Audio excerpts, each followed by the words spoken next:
Visite de la résidence Clémenceau aujourd'hui, c'est parti!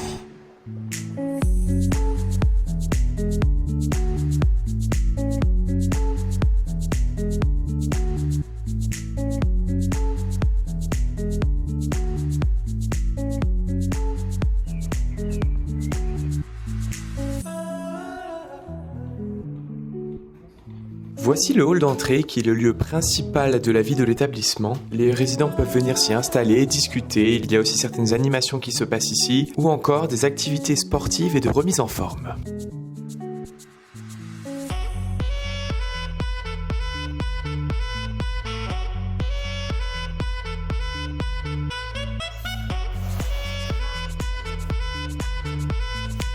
Cet espace est une autre salle commune dédiée pour les résidents. Ils peuvent s'y installer, lire l'actualité ou encore se servir dans la bibliothèque.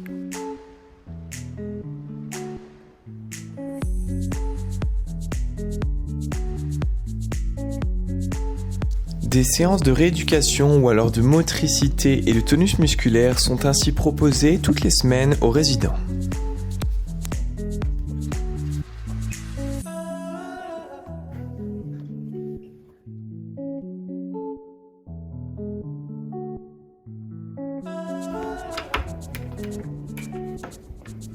Nous voici dans l'une des chambres d'un des résidents.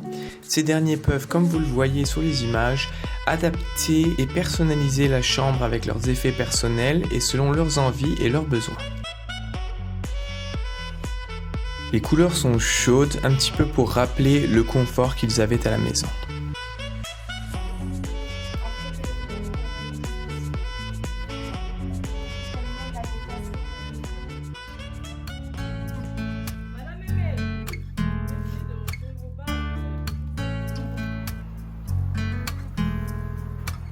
Hop là. C'est comme vous voulez. On verra. C'est bien.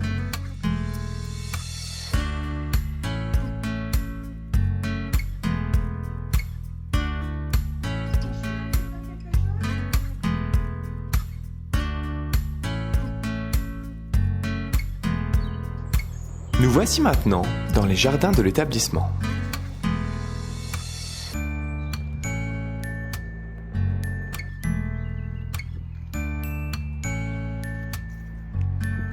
L'établissement utilise des instruments modernes comme la plateforme TokTokDoc qui permet de réaliser des consultations à distance et en vidéo avec le médecin directement. Et là, on a tous nos résidents. Ils nous donnent le rendez-vous avec le degré d'urgence. C'est une téléconsultation programmée. Le rendez-vous est à 11h. Et ensuite, j'entre en salle d'attente. Quand le médecin sera disponible, hop, il va apparaître à l'écran et nous aussi. Une fois qu'on est à l'écran avec le médecin, on lui présente la patiente, on lui explique quel problème aigu elle a, donc par exemple des problèmes respiratoires. Donc en fait, après, la doctoresse va nous demander, avec le stéthoscope connecté, d'ausculter la patiente. On a 2 embouts, alors on peut mettre ou pas le stéthoscope aux oreilles, mais elle, en fait, tout le bruit qui va passer, elle va l'entendre sur son ordinateur à distance. Hop, là comme ça, on connecte. Nous, on va écouter par exemple le cœur. Ils sont hyper bienveillants, les médecins à distance. Elle va nous dire descends un petit peu, monter un petit peu, à gauche, à droite, j'entends pas bien. Enfin, voilà, elle nous guide. Et ensuite, on peut de la même façon dans le dos écouter les poumons. La consultation est terminée. La doctoresse nous donne ce qu'elle va prescrire par exemple, ou les consignes et le diagnostic posés. Et une fois qu'on quitte la téléconsultation, elle fait les ordonnances et ses observations et on reçoit tout par mail. Le médecin ne peut pas quitter l'application tant qu'il n'a pas fait l'ordonnance et fait son observation médicale. Donc on est sûr et certain d'avoir quelque chose au bout de la téléconsultation. Et c'est pris en charge par l'assurance maladie et c'est la même tarification qu'un médecin de ville. On peut également sans prendre rendez-vous prendre des photos de plaies par exemple et ensuite envoyer les images sur la plateforme. Le médecin pourra directement avoir accès à ces photos et répondre sur la plateforme. On va sur l'appareil photo. Ces consultations à distance sont particulièrement appréciées dans le cas des consultations qu'on met normalement pas mal de temps à avoir, comme par exemple pour un dermato. Ça va tirer un peu sur la tempe. Donc du coup, hop, on prend une photo.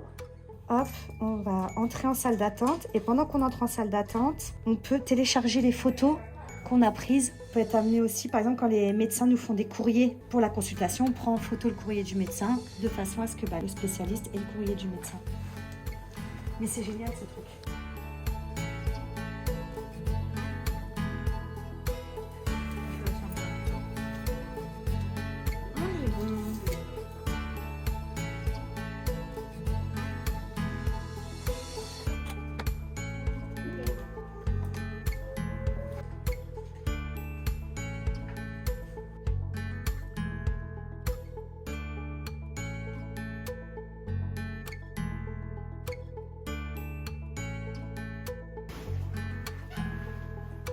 L'établissement utilise des tablettes avec des outils comme Skype pour pouvoir appeler les familles, surtout en ce moment, comme c'est des périodes un petit peu plus compliquées pour les visites. Comme ça, les résidents peuvent garder le lien avec la famille. Nous allons tout de suite aller voir une résidente qui est en connexion avec sa maman.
Lors des animations, par exemple.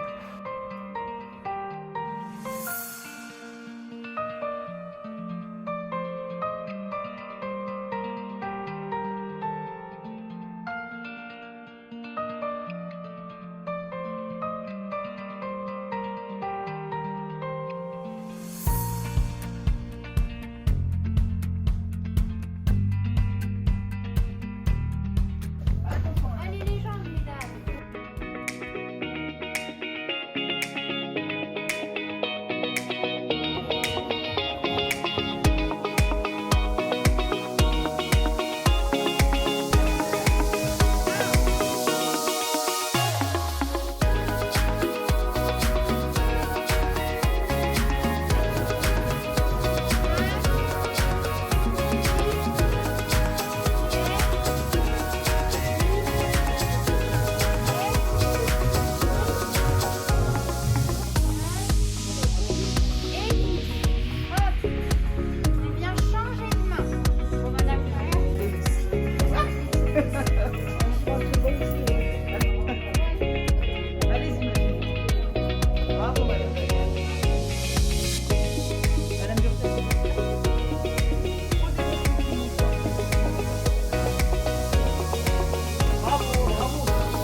La Tovertoffel est un appareil numérique qui est attaché au plafond et qui projette donc des images sur une table qui sont en fait interactives et tactiles, c'est-à-dire que les résidents peuvent interagir, toucher et pouvoir de fait travailler un petit peu de façon ludique, que ce soit les réflexes, les mouvements, le jeu, etc. Et l'on peut voir que des résidents qui, même s'ils ont parfois des troubles apparentés à la maladie d'Alzheimer ou qu'ils sont parfois assez renfermés sur eux, cette Tovertoffel leur permet parfois de s'exprimer et de pouvoir quand même finalement participer aux activités. Alors, plus ou moins, plus à droite. Allez-y alors, je vous regarde. Ensemble, là, monsieur Edouard, vous inquiétez On pas. peut jouer ensemble. Ah ouais, c'est ça qui est bien de jouer ensemble.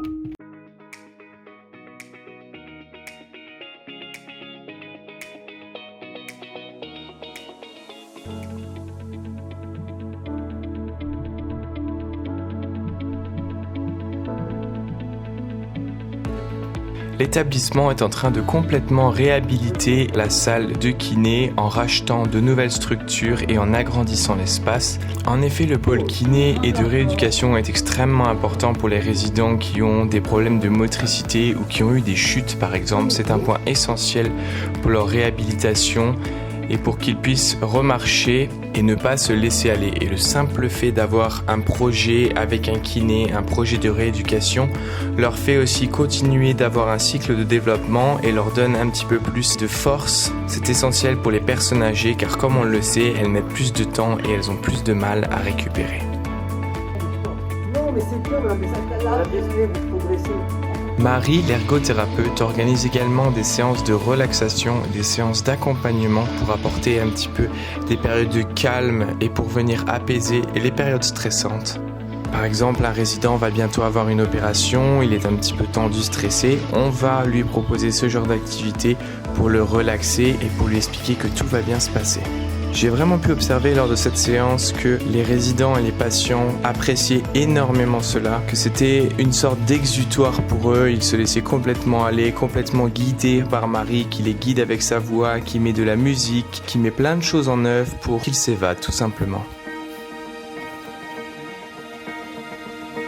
J'ai vraiment pu ressentir qu'il y avait énormément d'efforts fournis pour que les résidents ne s'ennuient pas, pour que tout se passe bien, pour qu'il y ait une bonne ambiance de vie. On déploie énormément d'énergie et de moyens pour pouvoir les occuper, pour pouvoir leur faire passer le meilleur moment possible.